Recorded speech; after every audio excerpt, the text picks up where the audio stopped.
nécessité pour tous les cas de contrainte, il a donné une alternative, badil, yani, une permission. Lorsqu'on ne peut pas faire l'obligation, il y a toujours une permission, que ce soit pour le jeûne du mois de Ramadan, que ce soit pour les ablutions, que ce soit pour la prière faite debout, etc. Il y a toujours une alternative, il y a toujours une permission. Et dans ce cas-là, on peut procéder par voie de cette permission-là.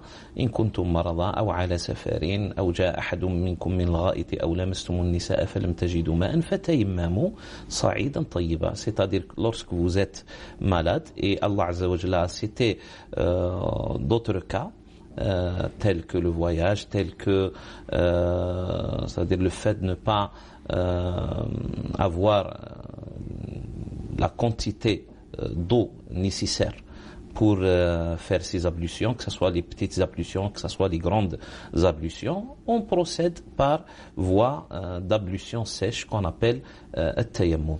Il ne faut jamais sortir la prière de son temps sous prétexte qu'on ne peut pas faire nos ablutions, que ce soit les petites, que ce soit les grandes, parce qu'Allah subhanahu wa ta'ala nous a obligés à faire cette, on va dire, nous a ordonné de faire cette prière-là dans ces temps.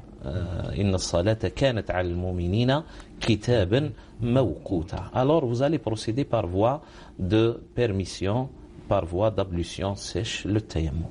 D'accord. Et petite remarque, si vous permettez, docteur Djouhri, oui. Du moment que je suis pratiquant, je fais la prière, je jeûne. Donc il faut avoir un minimum de savoir. C'est ça. Concernant la pratique juste de la salat, un minimum. Ce qu'on appelle ma'loum min ad-din pour que la pratique soit conforme à la charia. Ma'loum min ad-din, il faut le chercher, tellement il faut.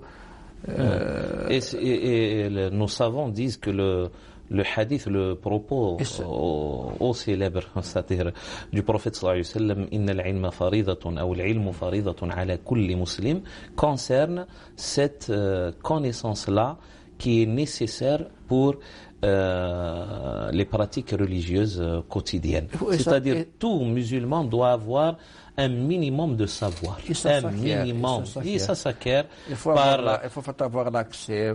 Voilà, c'est ça. Par voie de questionnement aussi, par voie de lecture, par voie de s'asseoir devant des cheikhs dans des mosquées ou même devant la télévision, etc. On peut acquérir en quelque sorte ce minimum-là de savoir de base. Voilà, le savoir de base. Très bien. Deuxième question, docteur Djouhri. Bonjour, monsieur Cheikh. Moi, c'est madame un tel. S'il vous plaît, est-ce que je peux acheter un mouton avec l'argent de mon Ashura et le considérer comme aqiqa pour moi, car mes parents n'ont pas fait aqiqa pour moi étant bébé. Merci, bonne journée. On a beau parler de zakat, l'aumône obligatoire. Elle doit s'en acquitter de son ashura, c'est-à-dire elle ne doit pas profiter de la somme pour la transformer et la donner peut-être en nécessiteux sous forme de viande, etc. Non, votre aqiqa, c'est une chose, voilà. Et l'aumône obligatoire est obligatoire. Vous devez vous en acquitter de cette somme-là et la donner aux nécessiteux. Et puis pour la aqiqa, nous, on a beau parler de ça, c'est que, c'est-à-dire dans notre école juridique, chez les Malikites, cette aqiqa ne se rembourse pas. Après les 21 jours de la naissance du bébé, c'est-à-dire on va dire. Elle n'est pas obligatoire. Ça ne devient pas une recommandation, parce que ce n'est pas obligatoire dans notre école aussi. Déjà. C'est une recommandation, sunna. On peut dire même une recommandation, c'est-à-dire appuyée, sunna, mu'akkada, d'accord, mais ça reste toujours une recommandation, pas une obligation. Et elle se fait pendant les 21 jours qui précède, non, succède, on va dire, la naissance de l'enfant, que ce soit un mâle ou une femelle, ou un masculin ou féminin. La aqiqa se fait pendant les 21 jours. Et il faut la donner à sa juste et lui, il faut lui donner sa juste valeur, parce que il y a une polémique qui s'est créée dernièrement, il y a quelques années, on va dire, peut-être une dizaine d'années. Il y a un retour vers cette tradition-là. Nous, on la faisait d'une manière sociale très facile, c'est-à-dire on faisait sboua pour l'enfant, c'est-à-dire on faisait une petite fête comme ça, on égorge un mouton ou un chevreau, etc. Et on fait un festin de fête pour les amis, la famille, les voisins, etc. C'est-à-dire, c'est devenu, depuis des siècles, c'est devenu quelque chose de tradition, de coutume, mais qui a en quelque sorte un lien avec la religiosité. Elle a une dimension sociale, elle a une dimension aussi rituelle, on va dire.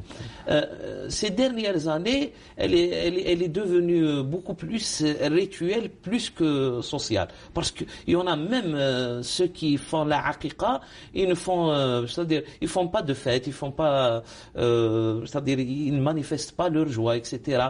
Ils font juste la aqiqa, ils la donnent comme ça en nécessiteux, sous prétexte qu'on peut pas faire de festin au sein de la maison.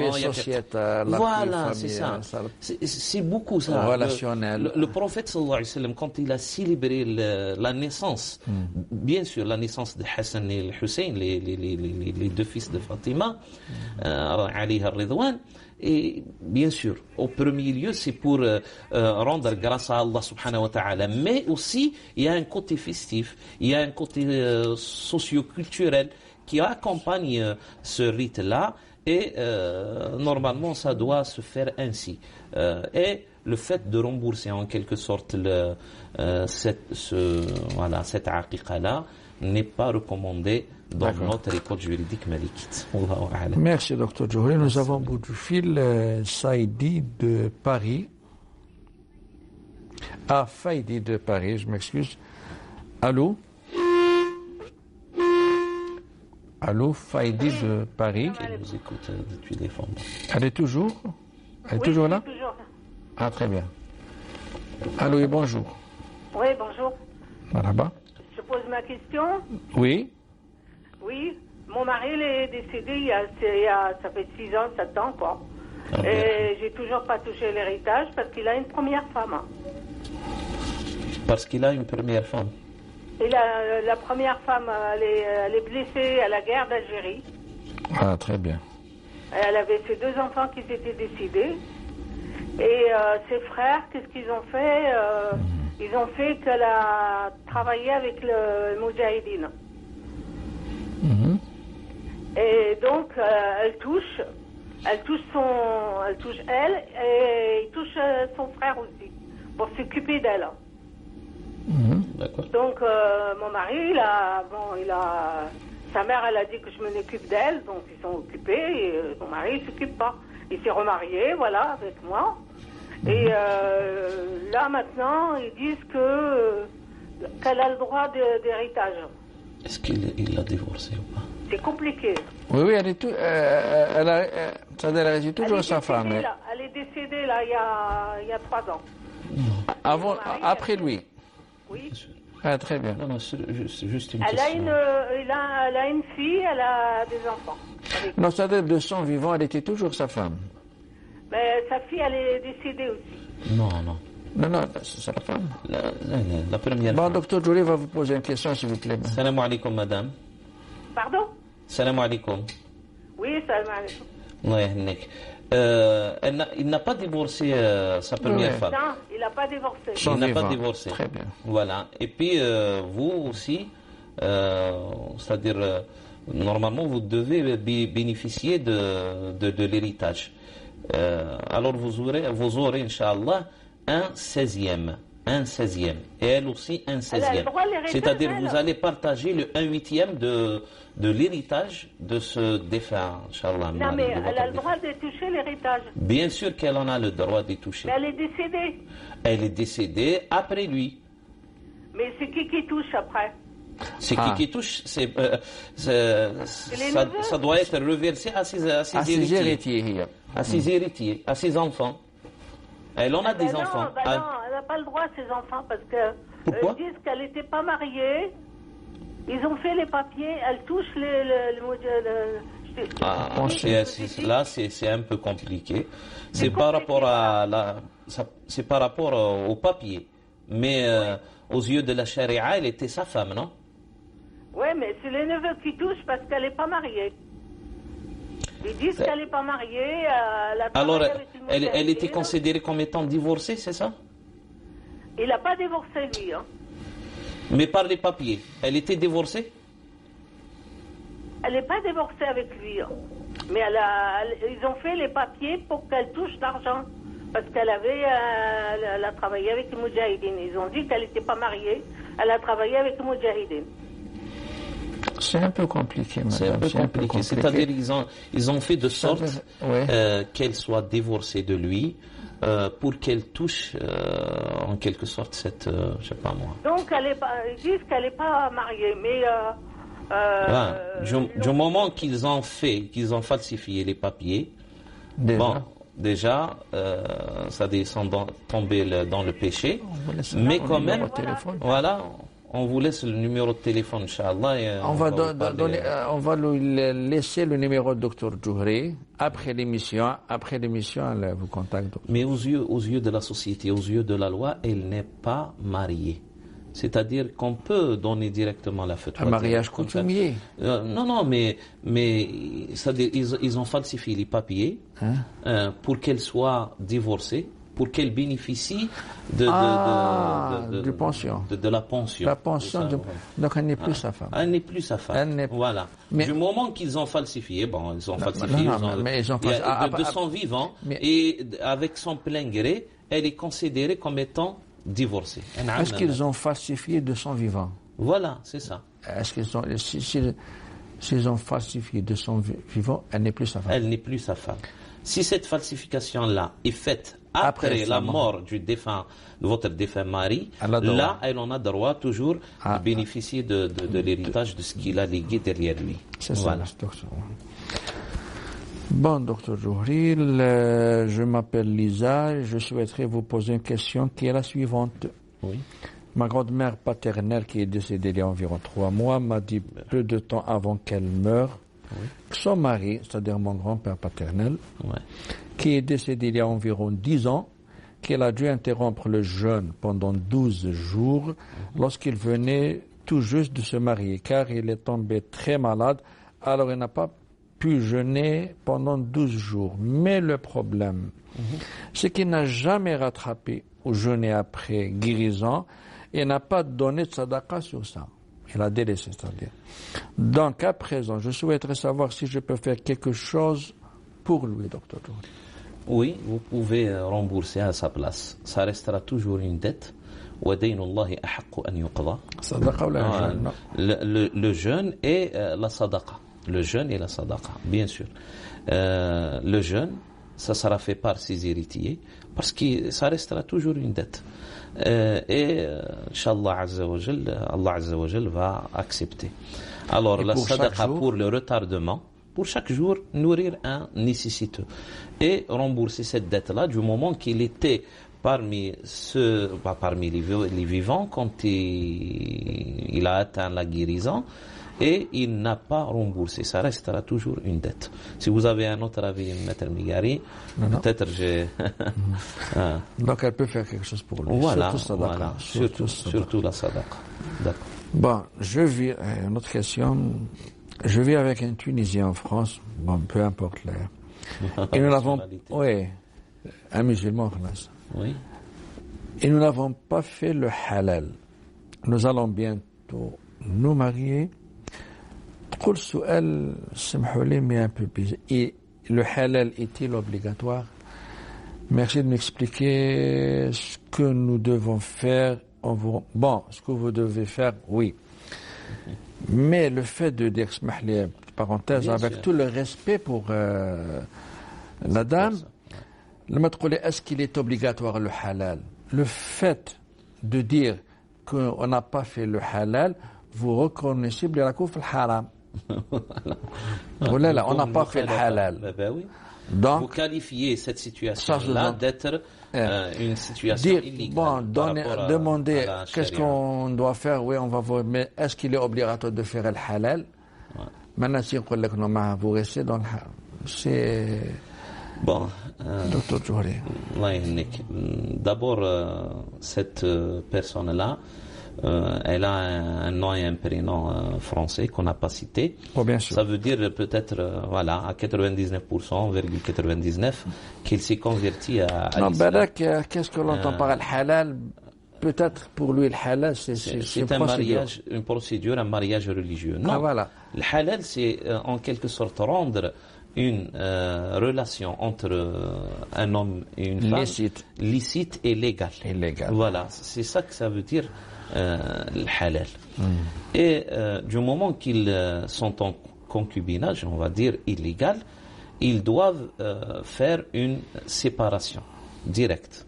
C'est-à-dire ils ne doivent jamais continuer à se fréquenter, à vivre ensemble sous un seul toit. Voilà, ils doivent se séparer pendant un moment. Et là, je suis en train de donner une fatwa hors notre école juridique malikite, parce que il y a peut-être nécessité d'emprunter, on va dire, une fatwa d'une autre école juridique. Chez les Hanafites, ce type de mariage-là pourra se faire, mais après séparation. C'est-à-dire, cette femme-là doit observer une période de viduité.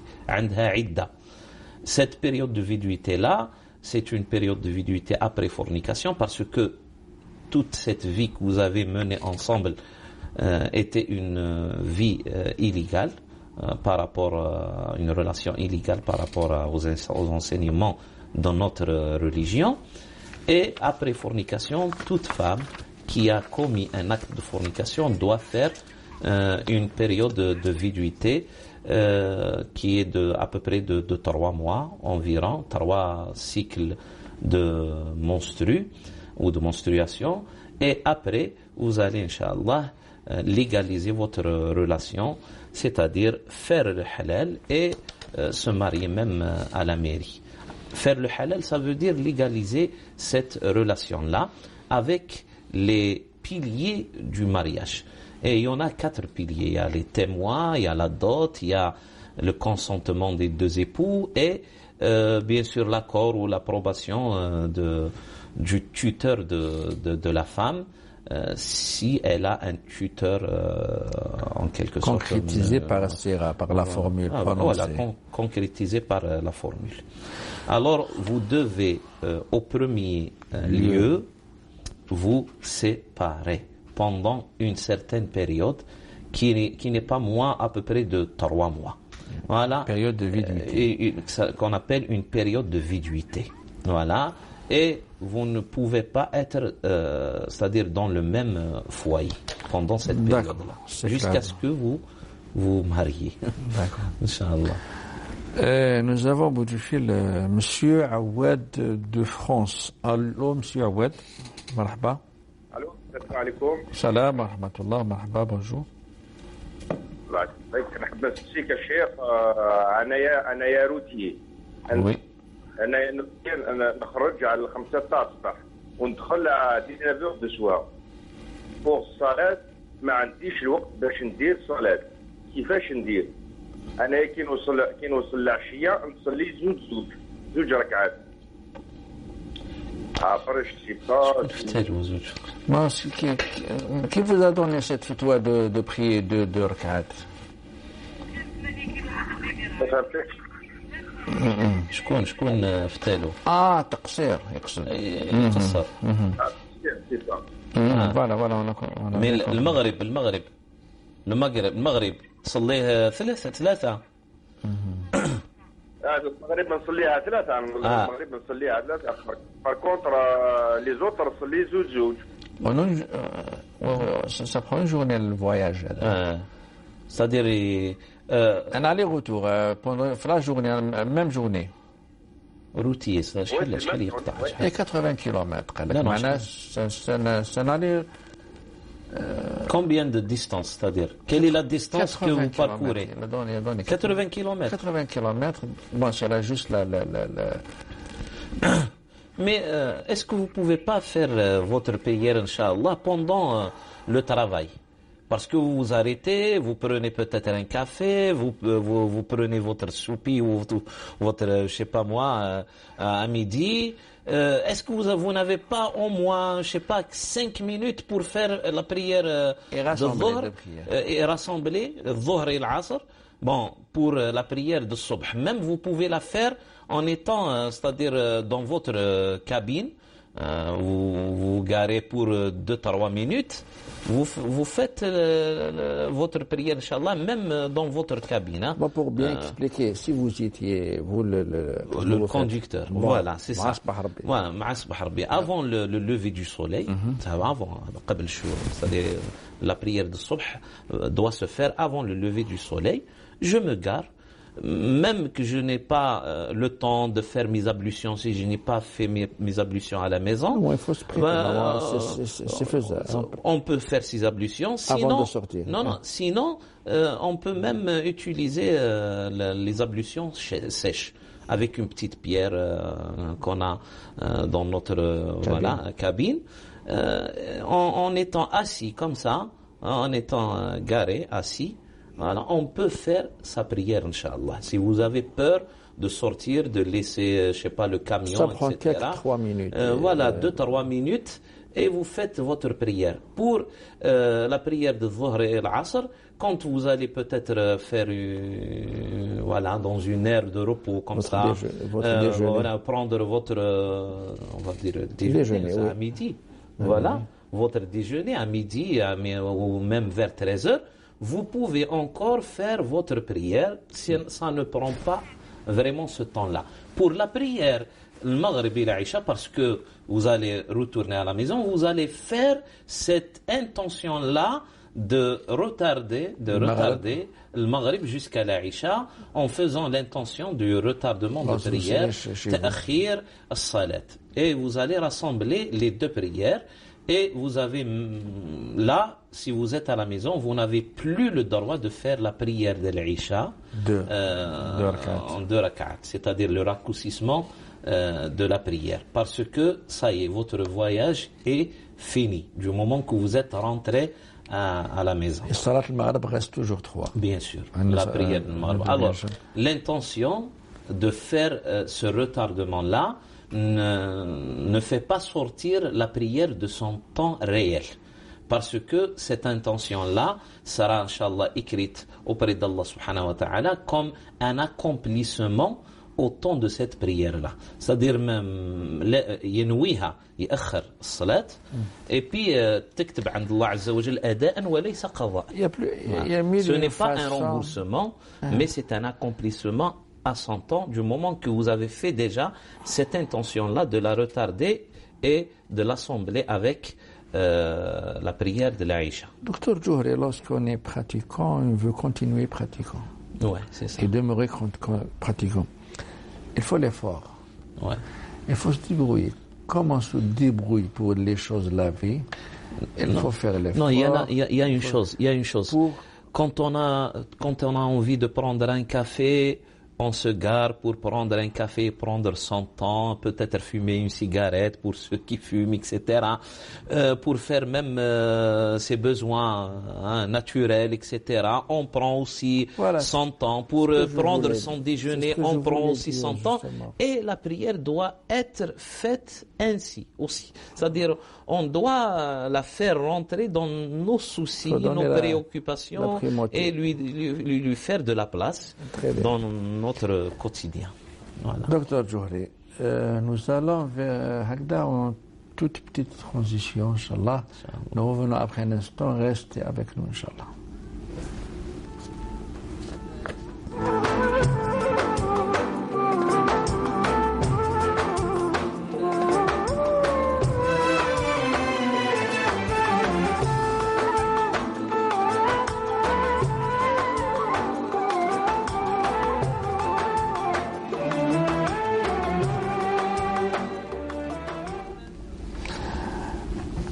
Inch'Allah, docteur Touhri, pour qu'il y ait une question qu'on a. Là, nous avons d'abord au bout du fil M. Kamel de Paris. Allô, M. Kamel. Bonjour. Oui, salam alaikum. Salam wa rahmatullah. Là, c'est presque la même question que monsieur vient de poser. Oui. Ah, c'est la même à peu près. Concerne al-Subh, est-ce que je peux l'avancer ou non, de 40 minutes ou 30 minutes? On ne peut jamais avancer la prière de Subh. Docteur Touhri. Ouais. On peut avancer la prière de l'Asr vers Dhuhr. On peut, voilà, Jama' Taqdim, c'est-à-dire le rassemblement des prières. On peut avancer la prière de l'Aïcha vers le temps de Maghrib. Ou le contraire, retarder le Maghrib. Et retarder le Dhuhr jusqu'à l'Asr, et retarder le Maghrib jusqu'à l'Aïcha. Mais on ne peut pas avancer la prière de Subh. La prière de Subh se fait après le Fajr, après l'aurore. Et là, du moment que son temps n'est pas encore commencé, on ne peut pas la faire, sinon elle sera annulée. Elle ne sera pas acceptée. Donc et donc, on ne peut pas la faire avant que l'aurore arrive, avant que le Fajr arrive. C'est-à-dire, soit on fait en route. On l'a fait en route, ou soit on la rembourse après, si on n'a pas vraiment déçu ou le moyen de la faire. Voilà. Mais le temps de la prière de Subh, il faut qu'on sache aussi qu'il est un petit peu large. C'est-à-dire depuis l'aurore jusqu'au lever du soleil. Ça peut prendre peut-être 1 heure, 1 heure et demie entre l'aurore et le lever du soleil. C'est-à-dire on a vraiment assez de temps pour la placer entre l'aurore et le lever du soleil. يعني من طلوع الفجر إلى طلوع الشمس. C'est ça la période de la prière du Subh. Très bien. Une question, Dr. Touhri, est-ce qu'un homme peut épouser la femme de son neveu direct, décédé, avec la pression connue qu'on la dite femme ne travaille pas, il ne peut subvenir aux besoins des enfants de son premier mariage? Oui, c'est un mariage permis, c'est-à-dire du moment que son neveu, c'est-à-dire le fils de sa sœur ou le fils de son frère. Là, c'est un mariage légal, Inch'Allah. Mais socialement parlant, ce qui est interdit, c'est la nièce. Voilà, de se marier avec sa nièce. Oui, mais non pas avec la femme du neveu. La femme du neveu, on peut se marier avec, voilà, le neveu direct, c'est-à-dire la femme du fils de notre sœur ou la femme du fils de notre frère. On peut se marier avec. Mais, c'est-à-dire, vu les coutumes, les traditions, etc., ça se fait pas toujours. C'est-à-dire, on évite comme ça de faire ça.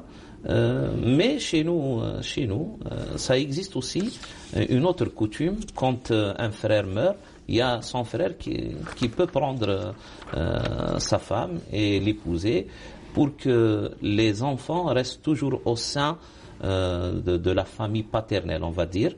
Et ce nouveau mari-là, il va subvenir aux besoins des enfants qu'a laissé derrière lui son frère, c'est-à-dire les orphelins.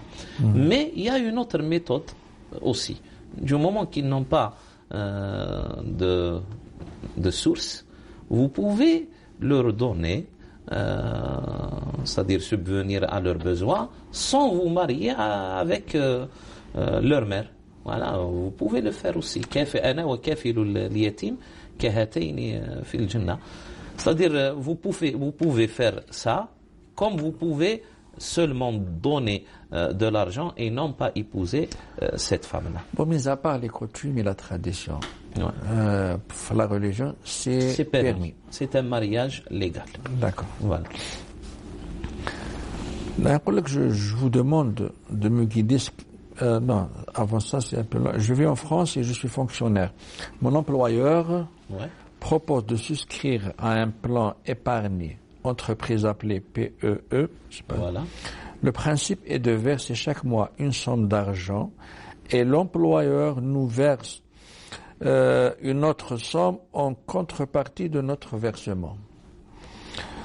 Ils appellent ça l'abonnement. Je souhaite savoir si ce paiement est licite ou pas, sachant que l'argent qui est placé est posé sur un compte où on choisit soit coté en bourse avec ou sans risque. C'est-à-dire, c'est un investissement. Médica de Bordeaux. C'est un investissement. Du moment qu'il rentre dans la bourse, avec risque ou pas risque, c'est une procédure. Mais, c'est-à-dire, du moment que cet argent-là vous est remboursé, là, il y a le petit doute. C'est-à-dire, vous investissez cet argent-là. Normalement, il doit être fait en votre nom. Si ça vous appartient, il doit être fait en votre nom. Du moment que cet argent-là vous est remboursé, là, peut-être il y a une petite magouille, une petite arnaque là-dessus.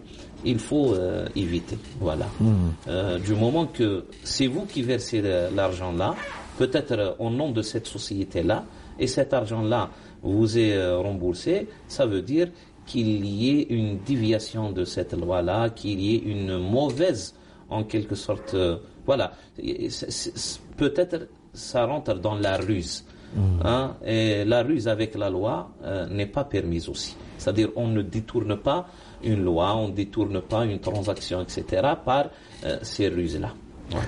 Bon, s'il y a d'autres détails qui peuvent éclaircir la chose, qu'il nous envoie la question avec d'autres détails. Ouais. Bon, nous avons d'abord Madame Zeynep Doran, Nouahran. Allô? Allô, Madame Zeynep Doran. On n'entend rien. Elle est toujours là? D'accord, elle est pas mal.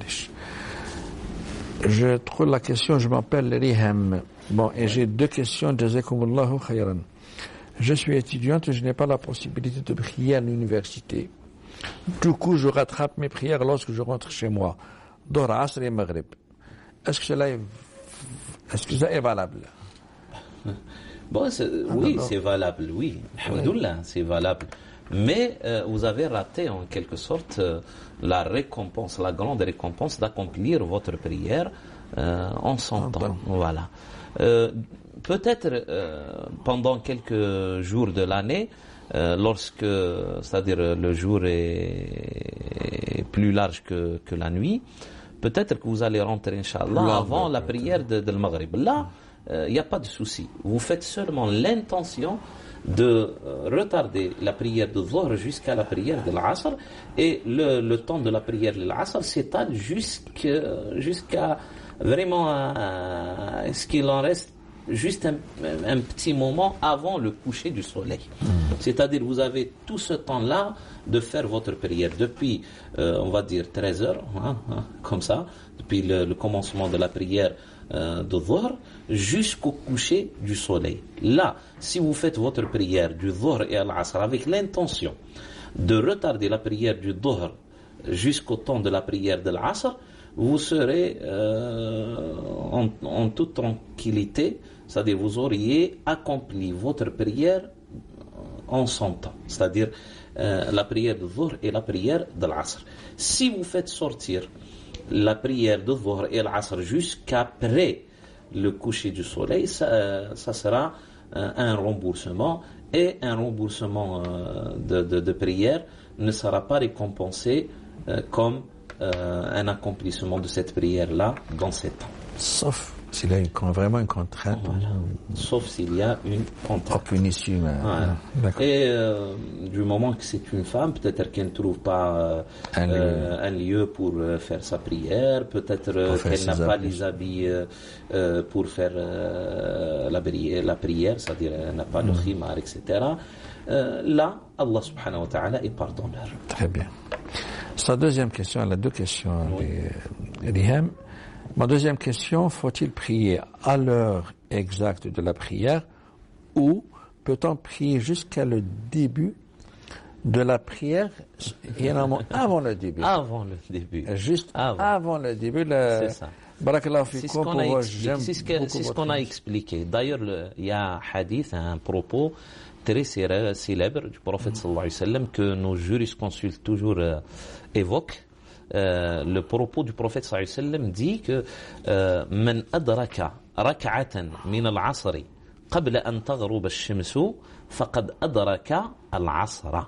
C'est-à-dire celui qui a accompli sa prière, il a commencé la prière de l'Asr, il a accompli la première raka'a, et puis après la première raka'a, il y a le coucher du soleil qui arrive, il sera considéré comme étant, il a accompli, non pas remboursé cette prière-là, malgré que les 3 raka'at qui restent, il va les accomplir après le coucher du soleil. C'est-à-dire, il a accompli seulement un quart de sa prière, un quart.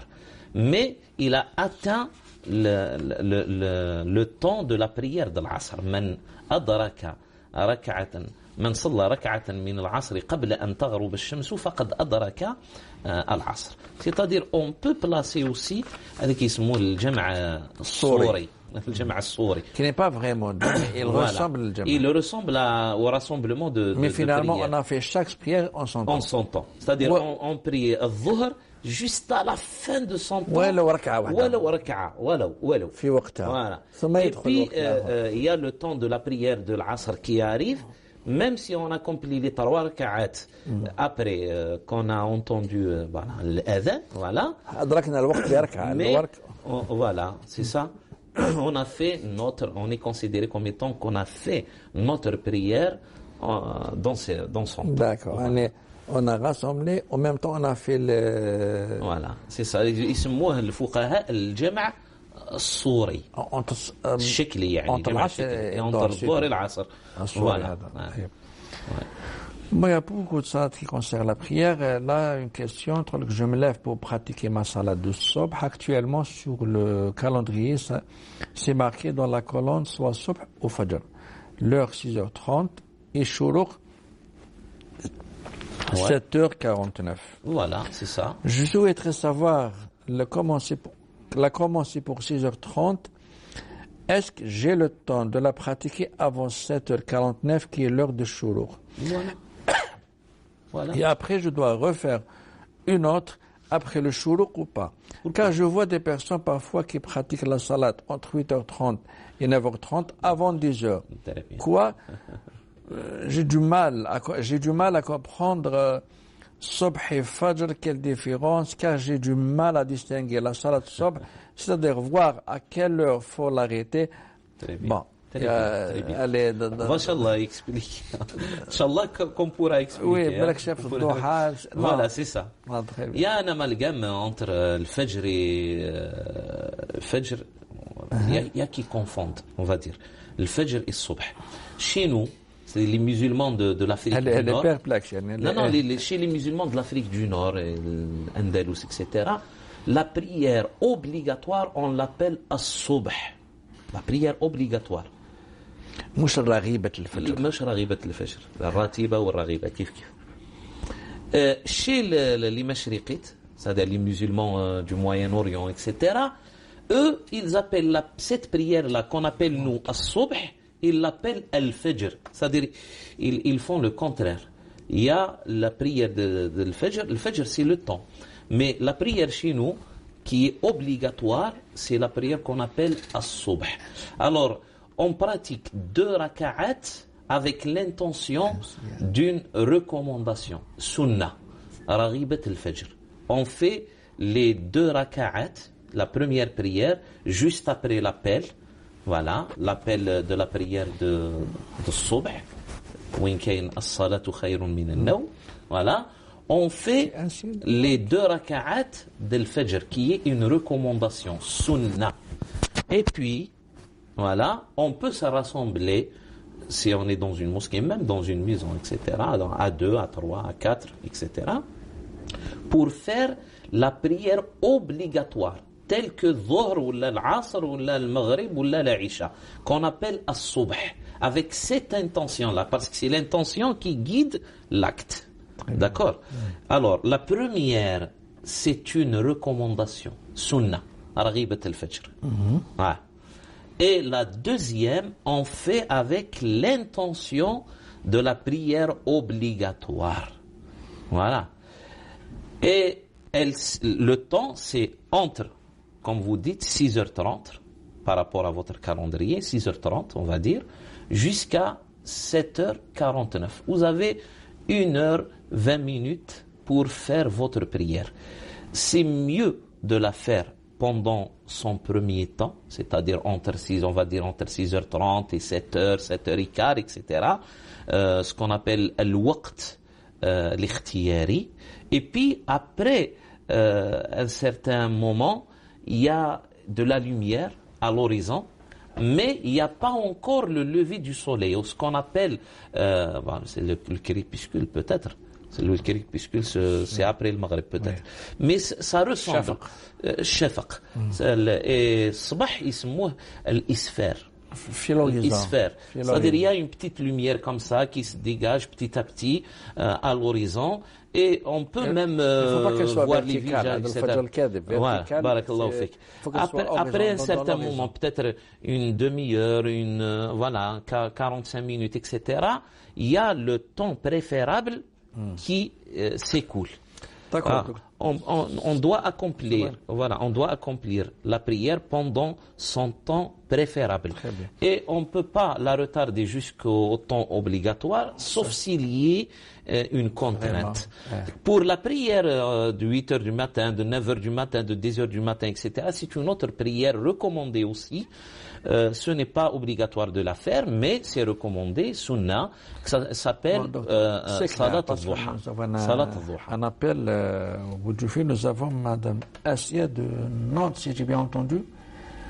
C'est de Nantes? Oui, bonjour monsieur. Oui, bonjour. Bonjour, marhaba. Salam alaikum. Salam. Voilà, moi je suis Assia, j'appelle de Nantes. Oui. En fait, je voudrais vous poser une question concernant la fête de Noël, qui est une fête qui ne concerne pas les musulmans. Oui. Sauf que moi, voilà, j'ai 2 enfants. J'étais contre au début de célébrer cette fête parce que ça ne nous concerne pas. Oui. Mais mes enfants, ils me mettent la pression et ils me disent on veut des cadeaux, on veut un sapin. Ils veulent être comme tout le monde. Oui, c'est le contexte. Donc, j'ai fait un petit effort de leur un petit sapin. J'ai des cadeaux, qui sont complètement contre. Donc moi, je suis un peu perdue. Je ne sais pas si je sais pas comment faire pour gérer ça avec mes enfants. C'est clair, madame. Je vais avoir votre conseil, monsieur. Oui, c'est clair. On va vous répondre, madame. Très bien. Alors, vous devez expliquer à vos enfants que, étant musulmans, on est différent des autres. On a des cultes à suivre, on a des rites, on a des habitudes, on a des coutumes, on a des traditions, etc. Et on doit se distinguer par rapport à l'autre. C'est-à-dire, nous avons d'autres événements dans l'année que nous devons considérer, prendre en considération. Et moi, je connais beaucoup de gens qui font ça au temps du Mawlid Nabawi, Sharif, c'est-à-dire c'est notre, on va dire, entre parenthèses, c'est notre Noël à nous. Vous allez dire ça à vos enfants, c'est-à-dire, vous allez dire, notre Noël à nous, c'est la naissance de notre prophète sallallahu alayhi wa sallam. On n'est pas contre le prophète Isa, Jésus alayhi salam. On salue tous les chrétiens du monde, c'est-à-dire on leur souhaite une bonne fête de Noël à tous, bien sûr. On n'est pas contre, mais on ne célèbre pas avec eux cette fête-là. C'est une fête religieuse réservée à eux. Que ce soit les orthodoxes qui la font au mois de janvier, vers le 6, comme ça, vers le 6 janvier, que ce soit pour les catholiques et les protestants qui la fêtent aussi le 25 décembre, ça concerne la naissance de leur prophète. C'est un rite. C'est quelque chose lié directement à leur religion. Et notre prophète sallallahu alayhi wa sallam nous a demandé de nous distinguer et de ne pas ressembler aux autres. Et on doit pratiquer ça, bien sûr, dans l'application de la religion. on peut le ressembler dans les petites habitudes, dans les événements communs, politiques, historiques, etc. En tant que citoyen. Mais concernant l'application de la religion, on ne doit pas être comme eux. C'est-à-dire, on a nos propres... une dimension, un aspect rituel. Voilà. Tout ce qui a un aspect rituel, on doit le laisser de côté parce qu'on est musulman. Docteur Djouhri, on va y revenir parce qu'on n'a plus de temps. Merci, Docteur Djouhri, pour vos réponses. Mesdames, Messieurs, merci pour votre attention. D'ici la semaine prochaine, دمتم في رعاية الله وحفظه. السلام عليكم ورحمة الله وبركاته. وعليكم السلام ورحمة الله وبركاته.